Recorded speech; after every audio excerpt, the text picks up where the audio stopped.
be stopped. You and all other school parent groups about the country, and you must stand united on this and stamp out this frightful assassin of our youth. You can do it by bringing about compulsory education on the subject of narcotics in general, but dread marijuana in particular. That is the purpose of this meeting, ladies and gentlemen, to lay the foundation for a nationwide campaign by you to demand by law such compulsory education. Because it is only through enlightenment that this scourge can be wiped out. Cannabis or marijuana helps a lot of conditions, and I find a lot of people that are smoking recreationally are doing it to feel good, when really it's helping anxiety or another problem that they're dealing with, and they're just seeing it as a fun thing rather than doing what it's really doing. I'm a criminal defense attorney, and that's my main job. And so when I got out of law school, I always had been a supporter of marijuana legalization as well as the medical marijuana movement. So it's kind of just a natural path that I started defending people. Leading medical researchers are coming to the conclusion that marijuana, pot, grass, whatever you want to call it, is probably the most dangerous drug in the United States, and we haven't begun to find out all of the ill effects, but they are permanent ill effects. The Michigan Medical Marijuana Act was meant to protect people, and what it's done is it's created criminals, because people who would have never touched marijuana did it because of this card saying I can grow marijuana, and then they got treated like common criminals. That's when I got really involved in the legalization of marijuana movement, because the Michigan Medical Marijuana Act failed in a lot of respects to actually do what its goal was protect people. People think that it's a gateway drug is because this over stigmatization of it. When you make it seem like a criminal activity, then the people that are going to be supplying cannabis to people are going to be criminals. And if you're dealing one thing, odds are you're probably dealing something else too. And that's normally how that works. When it works as a gateway drug, it's because they're going and they're getting it off the black market, they're getting it illegally, and that person that's selling it to them is pushing other feel-good effects on them. Criminalization of marijuana caused some of the most problems of anything that's ever happened in American history. Essentially, it's a huge part of the drug war and a huge part of keeping people in prison, and essentially a new wave of slavery. If you're rich and you can afford a good lawyer, you're probably not going to jail.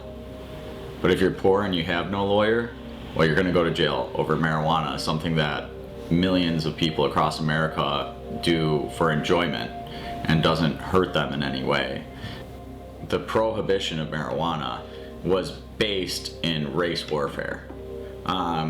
There's more reasons than just that for why marijuana was made illegal. Even the word marijuana the word's cannabis.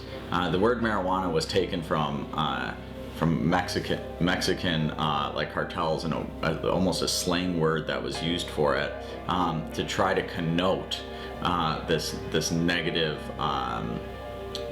feeling surrounding cannabis. Cannabis was always a medicine, and they basically spread racist lies that black men were smoking cannabis and raping white women, and it was really a crazy propaganda campaign, for whatever special interest. And I consider it class warfare in a lot of ways, and that's why it was started. When you look at Nixon starting the drug war, it was a way to keep people he wanted to keep down.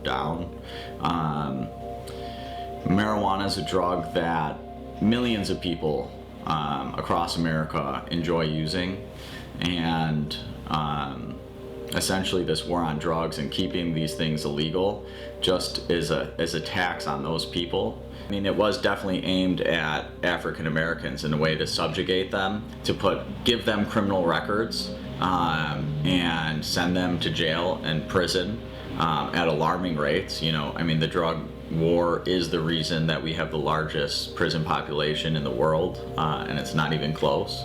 And you'll notice just simple statistics show that a high proportion of those people are African American compared to their proportion in society and the proportion that they use marijuana. Everybody uses marijuana. It doesn't matter your race. Well, how come such a high percentage of black men are in jail for marijuana and not white men? And you can see those numbers today. I mean, people say racism, try and pretend racism doesn't exist. It does in the criminal justice system, and there's no question about it.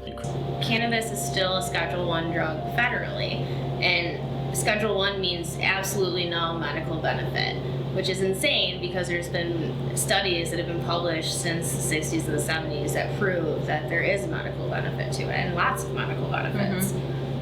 If you look at the stats from the Netherlands, where marijuana is legal, to the stats in all over America that it's not legal, what you find is that less people there, less percentage of their people use. I do believe as America legalizes, you're going to see use go down. In Colorado, you've seen teenage use go down, which is pretty surprising given its prevalence there. And I think after a few years, you'll see overall use go down. We are productive members of society. We are. And we're both patients, so. I've been a patient for like 5 years now, Yeah. and I haven't had a hard time holding a job. I actually function a lot better now because I'm not dealing with having seizures regularly and having to like stay home or like leave work. And I don't have that anxiety of, am I going to have a seizure today because I'm feeling a little bit off, I'm feeling a little tired, didn't eat enough this morning. I am a mom of 3. We own our own business, and there's still life and the things that come with 3 kids, and I'm married too, and I've got 2 dogs, so I don't have a choice whether or not I'm going to be a productive member of society. You just do it. I'm a more of a productive member of society on my medical cannabis than I ever would be on Vicodin to control my pain. I had been on all these different medications, and like they all have really terrible side effects. They're really bad to be on long term. Like I was losing my hair. I gained 40 pounds in 3 months from my last med that I was on, and now between a clean diet and a regular cannabis regimen, I'm almost completely seizure free, and they're nothing like they were growing up. Is if we naturally have an endocannabinoid system, and we produce endogenous cannabinoids, which are chemicals similar to what we're trying to get out of cannabis. We're filling those receptors because there's either too much or too little of something that naturally happens in our body. And then there's so many like different effects, like anti-inflammatory, antibacterial, antiviral, pain relief, anti-nausea. There's just anti-tumor. There's so many different things that it does when manipulated correctly. Cannabis never induces aggression. Even the studies that have come out about PTSD, I feel like that's a good example of how it's the exact opposite end of the spectrum. It actually helps with aggression, and it helps with anxiety, which normally is what starts, aggression starts normally is anxiety and stress and builds into something else. There's also this community that's found in cannabis, just like there is in drinking. Like that's what people do when they want to go out and be social. They go to the bar and then they drink to be social. But there's this whole social aspect with cannabis, which is like more awesome because it's such a healthier option.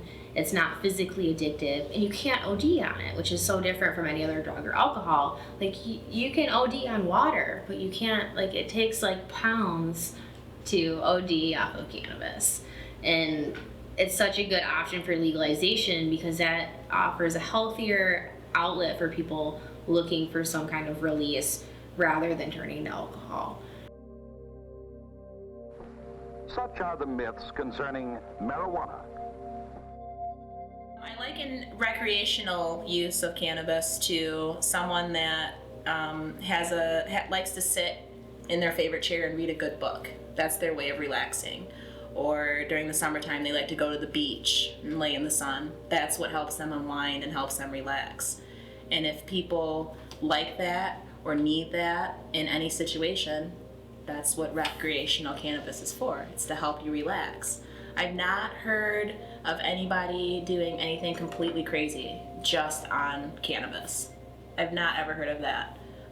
In many cases, if anything, you're going to be stuck wherever you are because you're just enjoying that moment in time. No one's, smoking or dabbing or vaping or taking edibles and then going out and doing crazy things, because that's not the mood that it puts you in.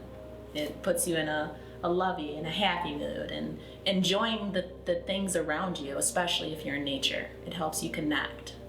And yes, I think that everyone in this world could benefit from connecting to other people and Earth.